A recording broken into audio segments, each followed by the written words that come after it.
하겠습니다. 동그라미 4번 요거는 쓸게요. 베리 유사 회전이고 이번 시간 제목은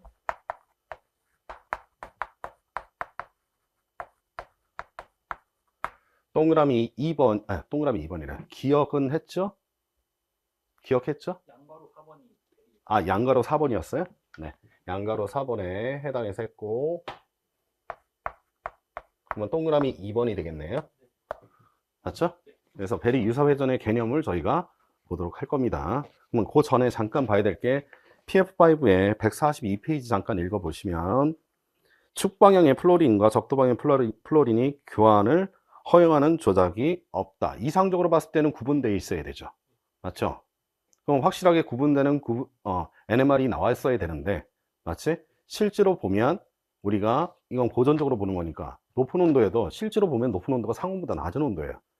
했는데 구분이 되더라? 안 되고 더 낮은 온도로 해봤어요. 아직까지도 모르고 있어요. 그럼 더 낮출 수 있겠죠? 맞죠? 낮출 수 있겠죠. 그러면 구분되는 영역이 나오긴 하겠지. 하지만 아직까지는 데이터가 올라온 게 없습니다. 실제를 보면 거기서는 나타나는 게 뭐다? 거기 보면 대칭적으로 동등한 두 개의 있어의 플로린의 원자에 대한 두 세트 파동함수가 존재한다 라고 한 게 뭐야? 적도하고 어디? 축방향에 해당해서. 알겠죠? 네. 근데 실제로 우리가 보는 게 동그라미 3번이죠. 그래서 질량수 31짜리죠. 이니 플로린은 19입니다. 아까 질량수 안 써놨으니까 그것도 써놓으세요. 얘네는 커플이 있는데 둘 다 헥스핀 난자수가 2분의 1이에요. 그러니까 수소가 환경이 다른 놈이라고 생각해도 되죠. 맞죠? 네. 그놈 때문에 얘네들은 몇 중선이 나타나더라? 보세요. 디커플 할 때는 단일선이고요. 커플했더니 몇 중선으로 나타나더라? n 플러스 1인데 주변에 하나씩 있다고 생각을 한다면, 맞지? 하나씩 있다고 생각을 한다면 몇 개야?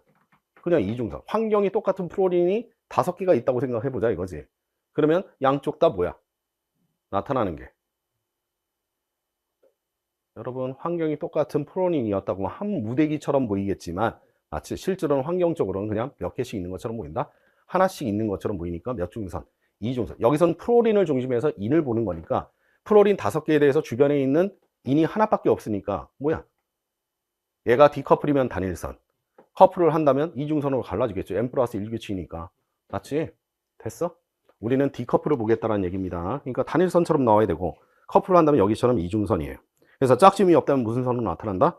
단일선으로 나타난다. 맞죠? 네. 이렇게 나타날 때 그러면 모든 결합이 뭐 할 거다? 동등하게 나타날 거 아니냐 이거지. 이게 높은 온도든 낮은 온도든 이렇게 나온다. 하지만 우리가 이상적으로 생각했을 때는 분명히 갈라져야 되고 여기는 4중선, 낮은 자, 이쪽에는 3중선으로 나와야 되잖아. 맞지? 그럼 왜 실제 있어의 NMR을 찍을 때는 그 모습이 안 나오고 우리가 이상적으로 생각한 게 안 나오고 이런 모습으로 마치 디커플을 할 때는 단일선, 커플을 할 때는 이중선을 왜 보겠느냐. 그 설명의 체계를 베리 유사 회전을 통해서 설명해 보겠다. 알겠죠? 그래서 베리 유사 회전으로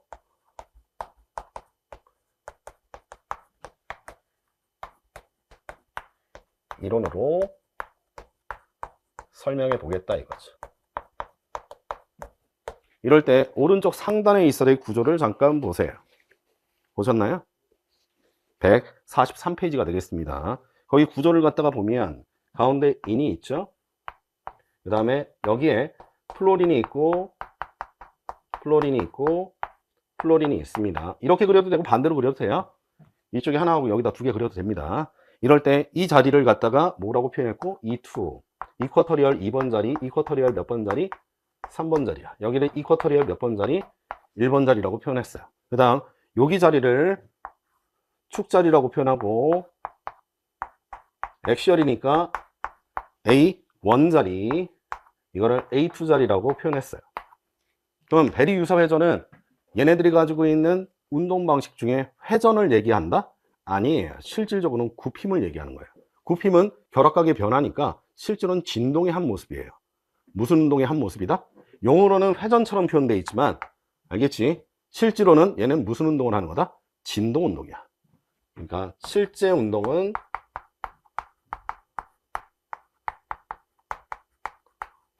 굽힘 진동 방식이에요.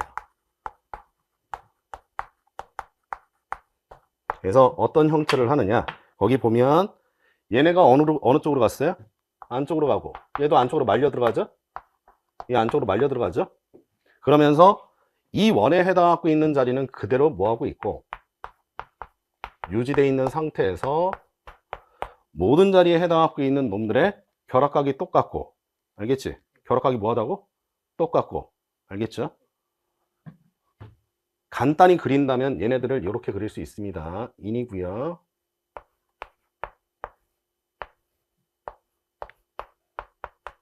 이게 없다면 뭐죠? 평면 사각형이 될 겁니다. 알겠죠? 그래서 이 자리가 플로린의 A1 자리고요. 여기가 플로린의 E3 자리, 여기가 플로린의 E2 자리, 여기가 플로린의 A2 자리가 될 겁니다.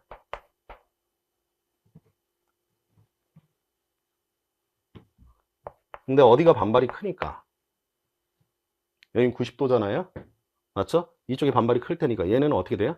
삐쭉 나와 있는 형태가 되고, 이거는 평면상의 90도보다는 이거의 반발을 줄이려고 하니까 약간씩 어떻게 돼 있어요? 여기가 처져 있죠. 맞죠? 그래서 실제 구조를 갖다가 그려보면 얘네는 다음처럼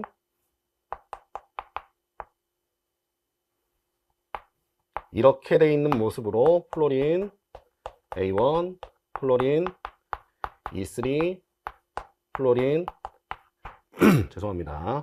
여기가 E2, 여기가 플로린 A2로 표현되어 있고, 여기가 플로린 E2로 표현되어 있어요. 이때 이 구조를 뭐라고 표현하느냐? 이거를 삼각 쌍뿔 구조라고 표현을 하고요.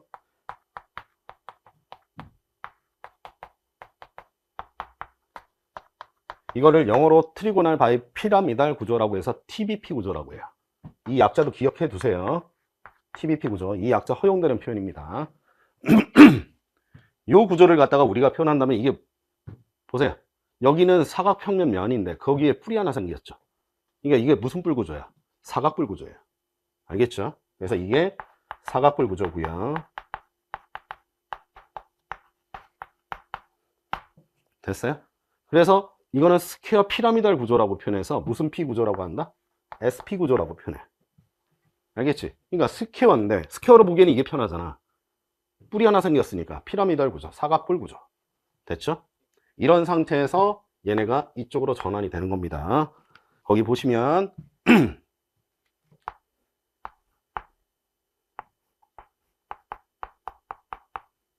이쪽에 플로린 E2가 되고요.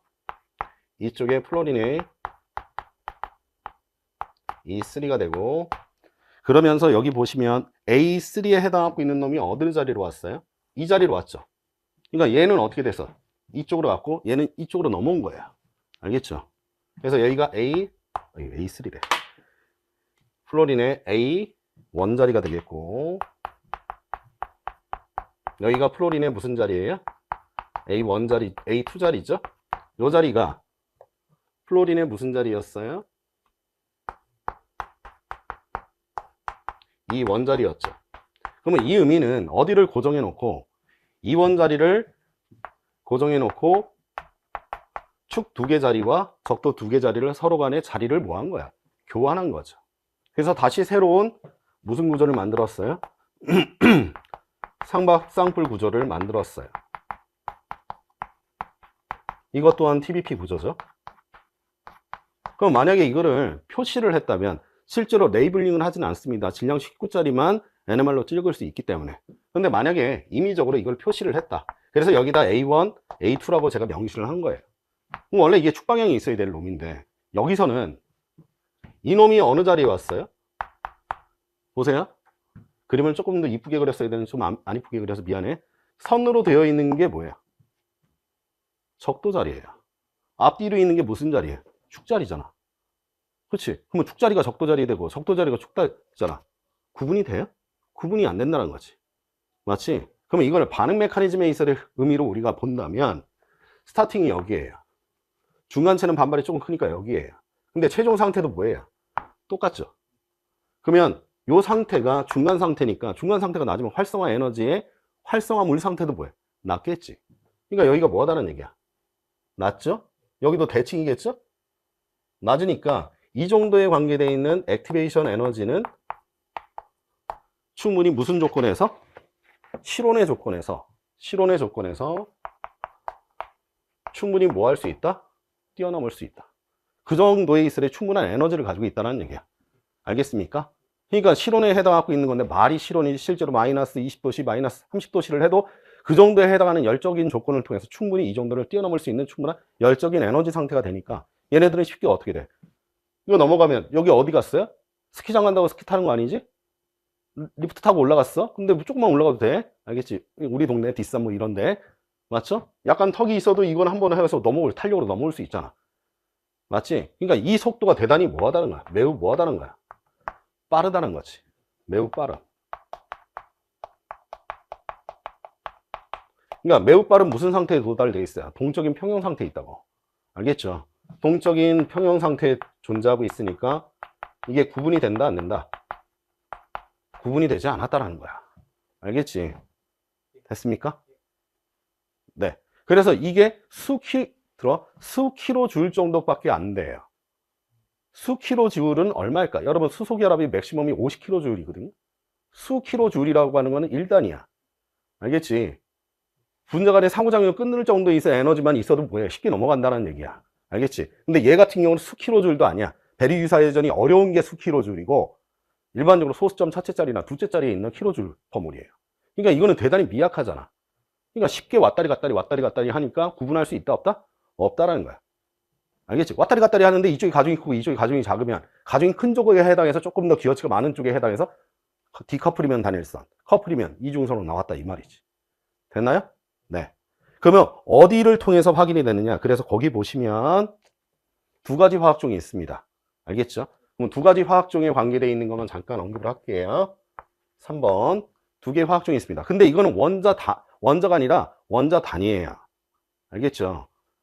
그래서 여기서는 정리만 할 겁니다. 나와 있는 화학종은 메틸기 몇 개 있는 거와 하나 있죠? 그 다음에 인에 해당해서 돼 있고 플로린 몇 개 있어요? 4개 있죠. 맞죠? 이거와 메틸기가 몇 개 있고 2개 있는데 플로린 3개, 메틸기를 몇 개를 놨다? 하나를 놓은 거예요. 그럼 내가 베리 유사회전을 할 때는 하나를 뭐 한다고 했죠? 고정시킨다고 얘기를 했죠. 그러면 여기서 이제 벤트 규칙에 따라서 우리가 표현을 한다면 공유성이 큰 놈이 어느 자리에 있다고 했죠?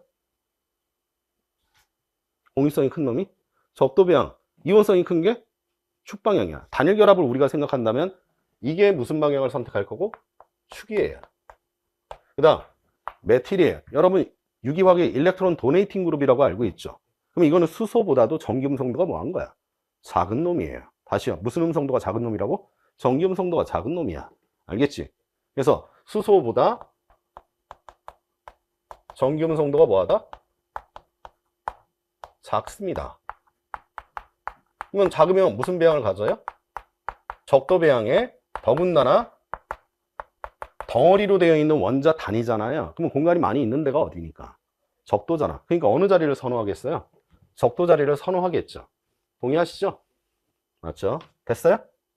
정답. 그래서 얘를 갖다가 그릴 때 메틸기 몇 개, 하나를 갖다가 그려요. 그러면 플로린에 해당해서 나타나는 게 이게 축이죠? 적도에 해당해서 이렇게 나타날 때 됐지?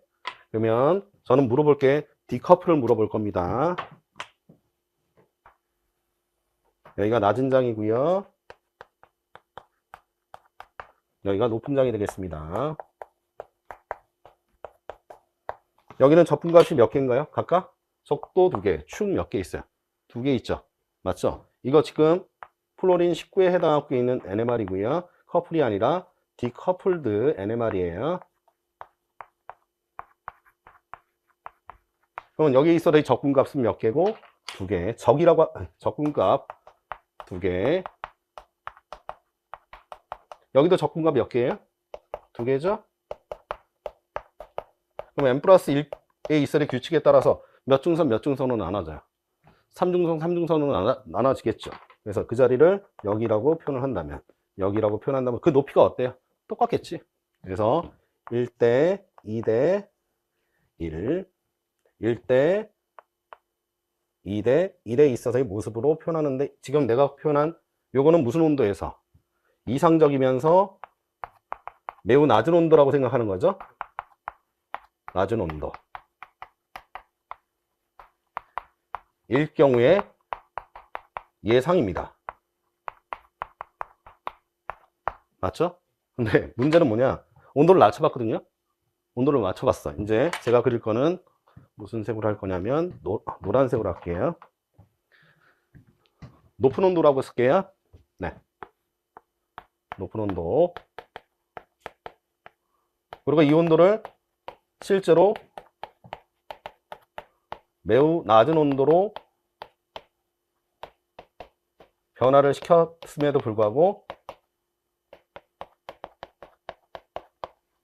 얘네는 차이가 있다 없다? 차이가 없는 걸로 알려졌습니다. 그러면 차이가 없으면 여기와 여기가 가중치가 뭐하니까? 두 개 똑같죠? 그러면 여기 몇 등분 하면? 2등분 하면 되죠? 그럼 여기와 여기 관계에 해당해서 1대 1에 해당해서 요거에 해당하고 있는 높이는 쭉 해서 몇 개 있는 거. 요게 하나죠? 합쳐서 두 개죠? 뭐 하나, 둘, 셋, 네 개니까 여기에 해당해서 적분값이 몇 개로 있는 사로에 있는 단일선만 보이더라 이거야. 왜 그래?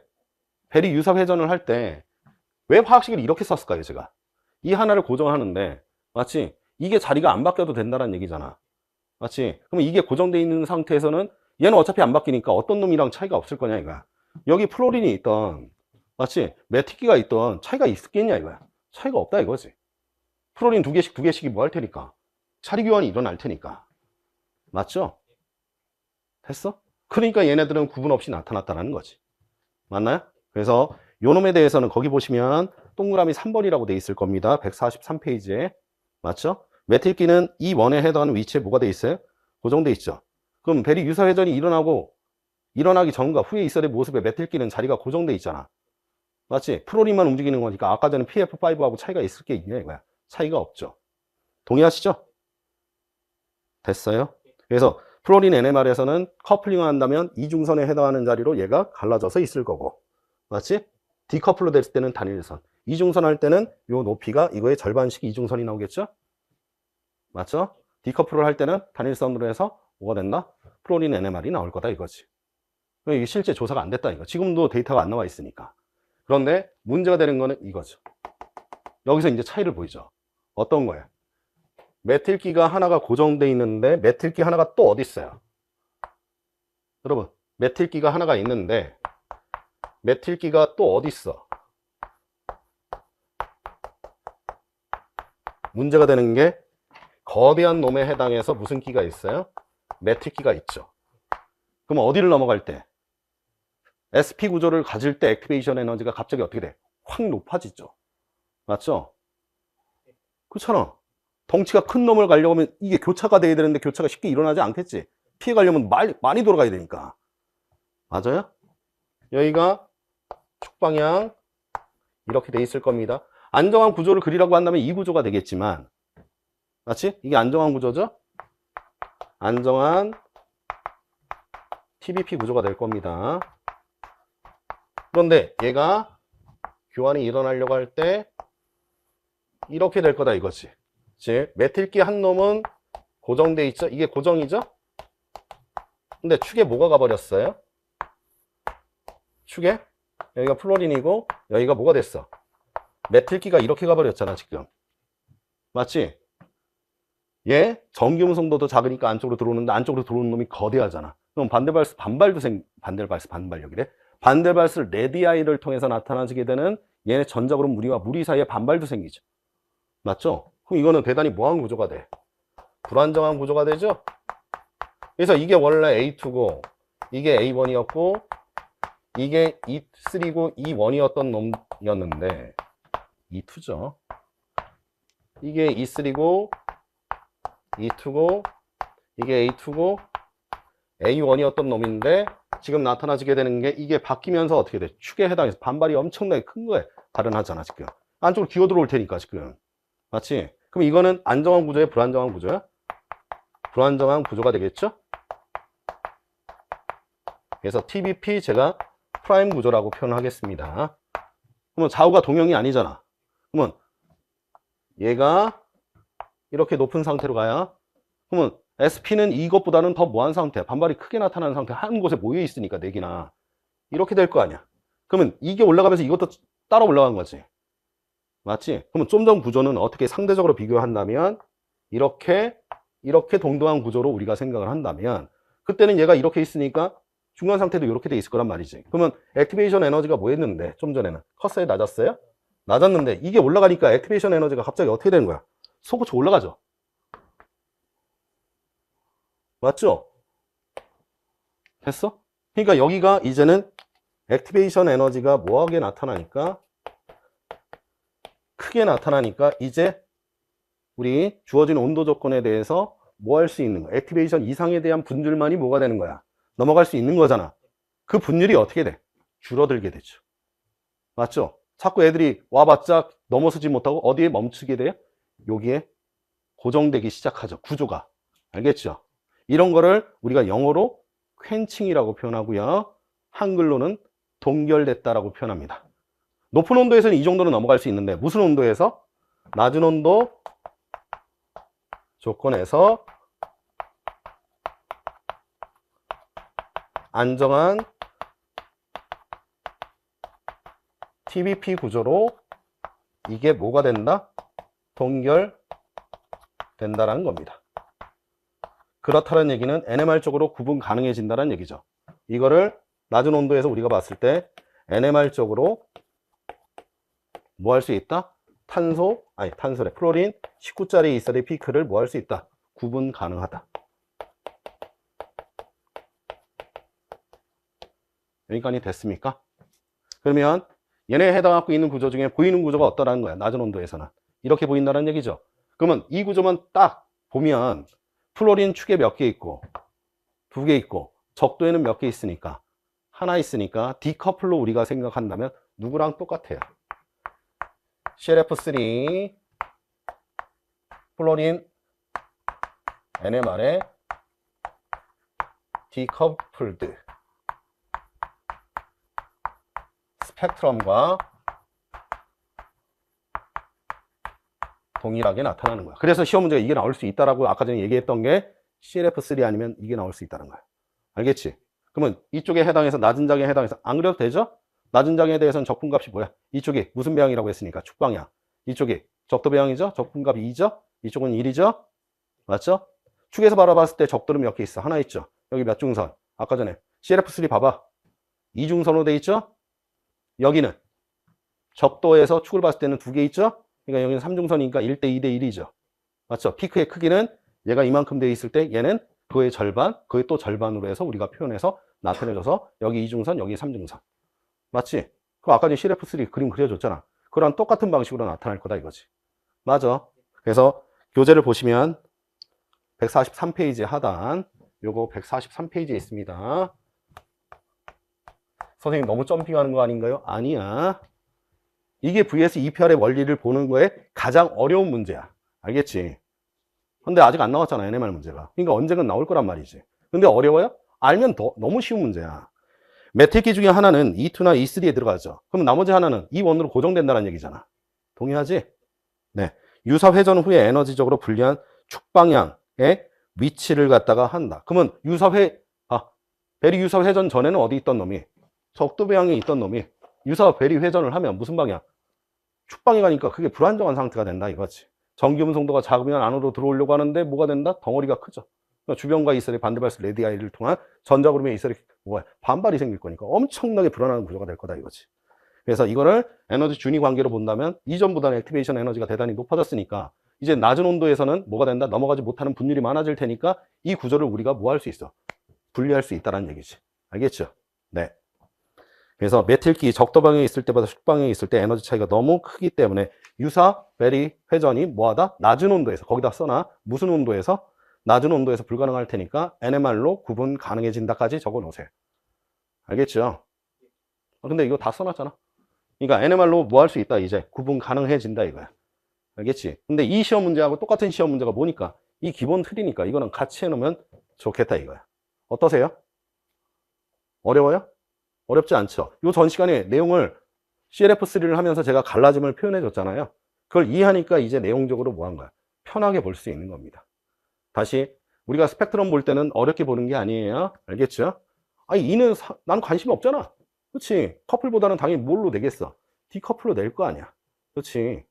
그럼 커플로 나오면 어떻게? 커플이면 추가적으로 하나씩만 더 나눠주면 될 거 아니야. 맞지? 1대1짜리는 1대1짜리와 1대1짜리로 갈라지겠지. 맞지? 1대2대1은 1대2대1이 몇 개로? 2개로 또 갈라지겠지. 덩어리째 갈라지는 거니까. 맞아? 그러니까 여러분들이 이런 개념을 좀 알고 계시면 쉽게 뭐 할 수 있다? 이해할 수 있지 않을까. 여기 혼성궤도 함수 개념 들어간 거 아니에요? VS EPR의 원리를 제가 표현해서 나타내 준 겁니다. 그러면 내일은 저희가 뭐를 할 거냐? 여기까지 우리가 벤트 규칙까지 했어요. 입체수 얼마짜리 아직 안 했어요? 6짜리 아직 안 했죠. 6짜리 완성할 거고요. 그 다음에 이제 결합각에 대한 비교를 하는 게 우리 시험 문제, 대표 시험 문제. 그러면서 기출을 풀어볼 겁니다. 알겠죠? 그래서 그거를 사용하는 규칙이 4가지가 있어요. 그 4가지에 해당하는 원칙을 교재에 있는 내용과 같이 해서 제가 앞에 설정을 할 겁니다. 이거 이외에 시험 문제 나오면 저 때려 죽이세요. 이것밖에 안 나와요. 알겠죠? 근데 이 내용은 시책에 언급이 돼 있는데 명확하게 구분돼서 나와 있진 않아서 제가 리뷰 페이퍼 상에 있는 내용을 적어 드릴 거예요. 여러분, 리뷰 페이퍼가 뭔지 아세요?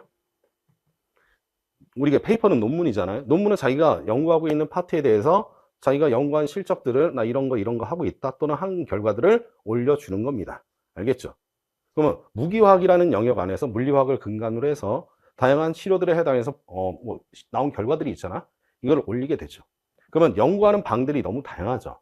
연구하는 영역이 비슷해도 마치 그 재료라든지 물질이 다양할 거 아니야.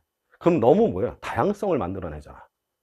그러면 10년 정도에 걸쳐서 나온 연구가 이 연구는 어디에 해당하고 있는 류에 해당하고 있는 거고 이 류가 있을 거 아니야? 이전부터. 그래서 이 류는 어느 영역에 들어간다라는 거를 하나의 집대성화되어 있는 내용으로 자료를 출간해줘요. 그때 누구한테 의뢰를 하느냐? 한 사람이 쓰지 않아요. 그 영역 중에 그래서 보통 무기 보면 한 50개 분과로 되어 있는 것 같아요. 보통 쉽게 얘기할 때면 각 장마다 전공이 따로 있다 무기에 대해서 이렇게 얘기를 하잖아요. 그러면 거기에 가장 저명한 분들이 있죠. 맞죠? 그 저명한 분들한테 의뢰를 합니다. 그러면 그분들은 한 10년치에 해당하고 있는 내용과 그 이전의 리뷰 페이퍼 있죠. 그거를 연계시켜요. 그러면 그 이전까지 해당하는 방향 분석을 하고 그 이후에는 거기다 집어넣을 것들을 체계적으로 정리하겠지. 주류가 있고 부류가 있죠. 근데 거기에 자기의 있어야 될 생각을 집어넣으면 안 되잖아. 난 이걸 좋아하니까 이거대로만 주로 쓸래. 이러면 안 돼. 알겠지? 균형감을 가지면서 주변에 그 분과에다 돌려요. 이 내용을 이렇게 내려고 하는데 적절한지 아닌지. 그게 어느 정도 합의돼서 보이시잖아요? 그러면 보통 1년 정도 걸립니다. 그것만 볼 수는 없잖아. 자기 연구도 해야 되니까. 그래서 그게 모이면 이제 저널로 냅니다. 그래서 그 저널의 가치는 어마어마하게 중요합니다. 그래서 자기가 연구할 때 어떤 걸 바탕으로 했는지는 리뷰 페이퍼가 원저가 있어야 돼요. 그 원저에서 아류가 나오니까. 그러니까 제가 처음에 연구할 때도 마찬가지 뭐가 있겠어요? 리뷰 페이퍼가 있겠죠. 맞죠? 그러면 저희 연구는 저희 교수님 라인에서 내려왔거든요. 근데 그렇다고 해서 교수님이 모든 걸 대표할 수는 없잖아. 그럼 교수님이 또 했던 리뷰 페이퍼가 있겠지. 그치? 그래서 교수님이 저한테 네가 만약에 내 거를 하려고 한다면 리뷰 페이퍼를 뭘로 찾아라 했는데 1970년에 나왔던 리뷰 페이퍼를 제가 찾았어요. 그래서 그걸 찾았고요. 그 이후에 리뷰 페이퍼가 좀 정리돼야 되잖아요. 근데 안타깝게도 그 이후에는 리뷰 페이퍼가 나오질 않았어요. 그러니까 너무 다양해진 거지. 그렇지? 그걸 하기보다도 그거 할 시간에 벌써 발전이 너무 빠르니까. 그래서 저도 똑같은 리뷰 페이퍼를 딱 보고 있는데 교수님이 지나가다 이거 어디서 나왔니? 찾아보라고 해서 너도 이거 보고 있구나. 나도 이거 본 게 미국에서 봤는데 이거 도움 많이 됐다. 이거 했는 거. 그거 무슨 말인지 알지? 근데 공부하고 있습니다. 나중에는 그걸 바탕해서 거기서 나는 어느 업적을 했고 어떤 이전에는 이렇게 했었는데 여기에는 보지 않은 변수가 있으니까 추가되는 내용. 이렇게 해서 제가 논문을 쓰게 되는 거예요. 알겠죠? 논문이라고 하는 거는 그런 거야. 그러면 그거 갖다 쓰는 거는 베끼는 게 아니지. 맞지? 나는 뭘 참고한 거지. 그렇지? 그걸 엄격하게 보여줘야 되죠. 엄밀하게. 역사의 흐름 속에서. 그 다음에 내가 하는 거는 그 역사의 흐름 속에서 어디로 가는지를 또 추가적으로 보여주면 돼. 그래서 교수님들 중에 자기 전공이 아니신 분들이 들어오실 때가 있어요. 석사나 박사학위 논문 패스할 때 물어본다고. 이거 어디에 속해? 이거 뭐 하는 거야? 이거 어떤 내용에 있어야 내용으로 할 수 있는 거야? 이 얘기는 네가 리뷰 페이퍼를 근간에 두고 있느냐 아니냐 이거야. 그치?